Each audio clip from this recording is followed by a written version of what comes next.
Donc nous bénissons le Seigneur. En fait, l'apôtre est allé aujourd'hui, il a prêché on vient chez le pasteur, l'apôtre Fernando. Amen. Et là, ça nous a pris du temps aussi. Et là, il va nous prêcher la parole. Amen. Vous savez, je bénis le Seigneur pour sa présence. Je suis surpris de voir que maman Brigitte est là. Quelle grâce. Sœur Nadine. Oh là là. Que Dieu soit glorifié. Amen. L'apôtre Jean Clément est un ami, un frère. Il nous a fait tellement du bien. Je ne cesse jamais de le témoigner. Un homme qui a la main sur le cœur. Amen. Chaque fois nous organisons notre convention, on dépense autant d'argent. Mais cette année, cet homme, l'apôtre, m'a appelé. Il dit, mon cher ami, tu ne payes rien. Il a payé la salle. Il va payer, il a payé. Amen. Amen. Non, je croyais que tu allais acclamer quand même.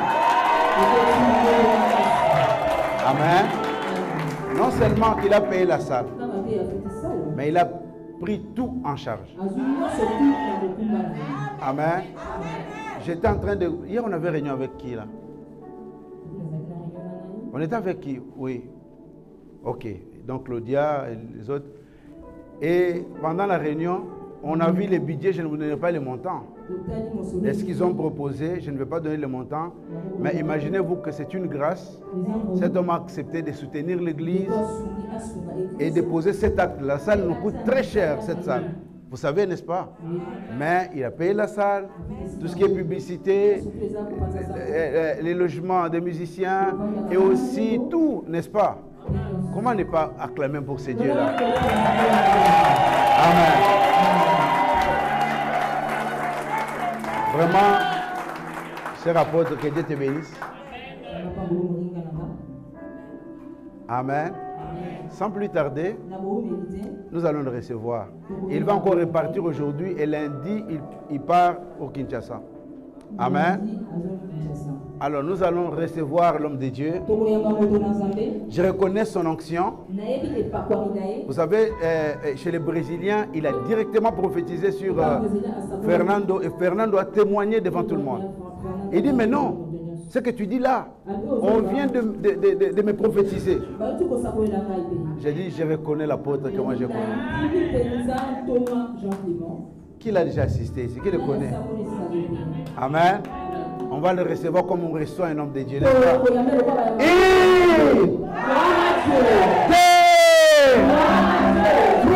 acclame très fort pour le Seigneur.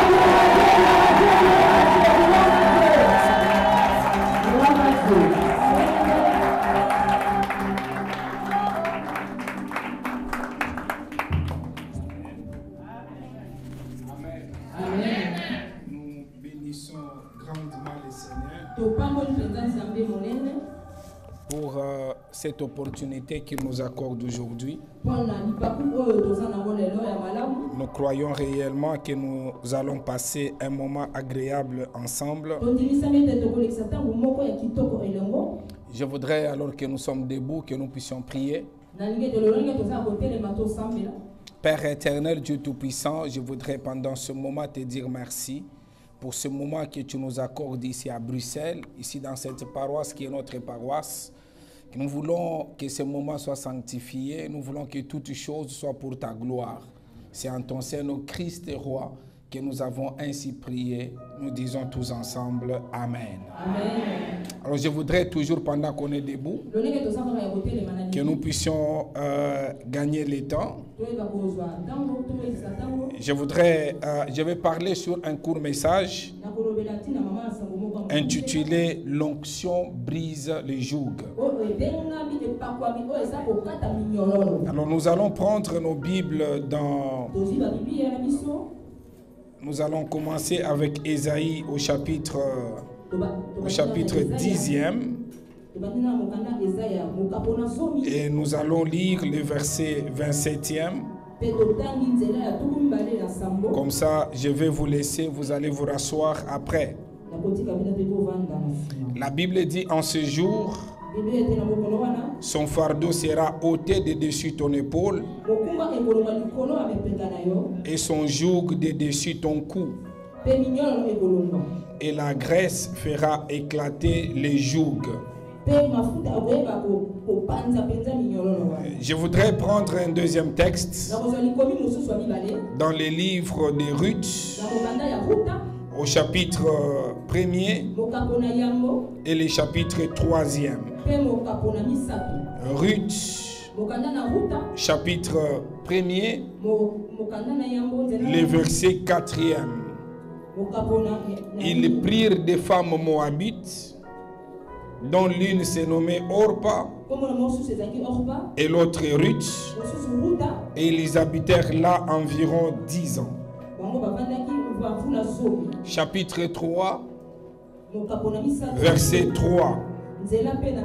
Lave-toi et oins-toi,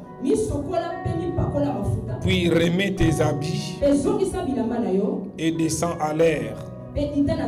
Tu ne te feras pas connaître à lui jusqu'à ce qu'il ait achevé de manger et de boire.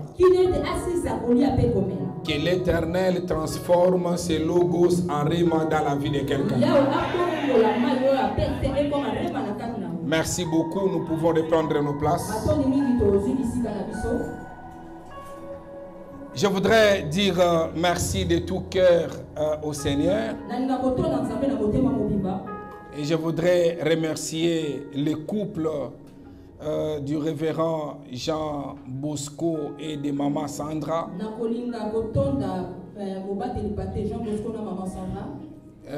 Ça fait très longtemps que nous sommes ensemble. Et aujourd'hui, notre relation est devenue encore plus forte. Parce que les jours où maman Sandra a mis au monde son cadet, et quand elle m'a appelé pour dire qu'elle me donnait les noms, j'étais vraiment en tout cas émerveillé. Et ici devant l'église, je voudrais dire merci à maman.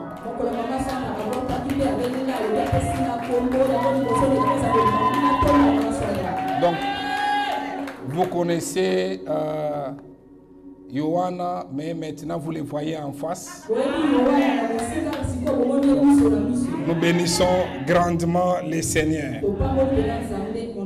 Alors, je voudrais vraiment, je sais qu'on aura le temps, les 2, les 3 juillet. Et là, on est venu, je peux dire que c'est un passage éclair.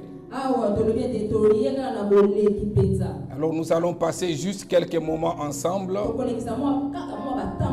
Mais je voudrais vraiment, avant toute chose, je le sens dans mon esprit. Si tu peux être disposé à demander à Dieu pour que Dieu te parle pendant ce moment. Moi j'ai prié, j'ai dit que ce moment soit sanctifié. Mais je voudrais, là où tu es assis, que tu pries au-dedans de toi-même en disant, Seigneur, parle-moi. Dieu est capable, même dans une prédication d'1 heure, mais de te parler toi pendant juste 30 secondes. Pendant que j'étais assis, je voudrais le dire correctement. En fait, moi j'aime beaucoup parler de mon père spirituel. Il est déjà mort depuis 2004. Donc ça fait déjà 18 ans qu'il est mort. Mais j'ai appris à le servir. Les choses que je suis en train de voir spirituellement dans ma vie aujourd'hui, c'est parce que j'ai appris à servir mon père spirituel. Pendant que j'entrais dans la salle, le Seigneur me dit de dire à une femme, de dire à un homme, à cause de ton attachement, à cause de ton service, le Seigneur va te bénir d'une manière particulière. Il y a des choses qui peuvent changer dans nos vies parce que nous avons fait la prière qu'on appelle combat spirituel. Il y a des choses qui peuvent changer dans nos vies parce que nous avons fait la prière qu'on appelle la prière d'intercession. Il y a d'autres choses, même si vous priez beaucoup. D'ailleurs, moi, je n'aime pas les gens qui prient beaucoup. Parce que la Bible ne nous dit pas de prier beaucoup. La Bible dit de prier sans cesse. Quelqu'un qui travaille beaucoup, il se fatigue. Quelqu'un qui prie beaucoup, il se fatigue. Quelqu'un qui prie sans cesse, donc la prière devient une vie pour lui. Donc la prière, ce n'est pas un fardeau pour lui. Donc il y a des gens qui prient, mais la situation ne change pas. Tout simplement parce qu'ils n'ont pas compris que pour eux, pour que la situation change, des fois il faut simplement offrir à Dieu. Mais il y a d'autres personnes, ils prient, ils offrent, mais la situation ne change toujours pas. Tout simplement parce qu'ils n'ont pas compris que pour eux ce n'est pas simplement la prière, ce n'est pas simplement les offrandes, mais ça peut être les services. Donc vous servez seulement Dieu et Dieu vous délivre d'un problème. Et c'est pendant que j'entrais dans la salle, le Seigneur me montre que vous êtes dans une saison où il veut récompenser ceux-là qui le servent. Non, je pensais que quelqu'un allait dire Amen avec moi. Je dis, le Seigneur